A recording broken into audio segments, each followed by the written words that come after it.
Hello mga mare, tara at samahan niyo naman akong magluto ng ubi halaya. Ayan, so simulan na nga natin ang pagluluto at kahit gabi na ay nagluto pa rin si Buntis. Ayan, so sa kawali ilagay lang natin ang isang kokomama, isang pack ng kokomama dahil magata na yan. Naglagay ako ng 1 cup ng fresh milk dahil may sobra naman akong ginamit nung ako'y gumawa ng puto.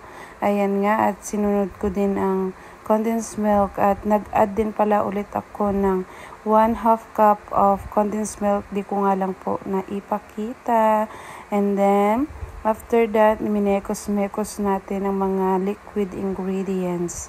Ayan. So, after kumulo niyan mga mare, ilagay na natin ang ube at yan nga ang ube natin gagamitin.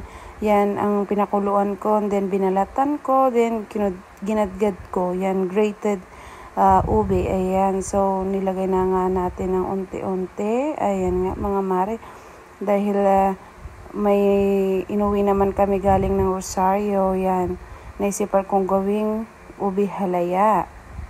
Yan mga mare, minekos-mekos natin. At hindi ko pa nilagay lahat dahil tansyahin muna natin kung kaya ba nung liquid na ingredients natin mga mare. So, ayan nga mga mare, hindi ko na rin ipakita at nilagay-lagay ko na lahat dyan mga mare. And nga, at after nun mga mare, nung na-absorb na niya yung mga liquid, ayan, nagtansya na ako, naglagay na ako ng butter para maging shiny at mas masarap pa ang ating ubi halaya.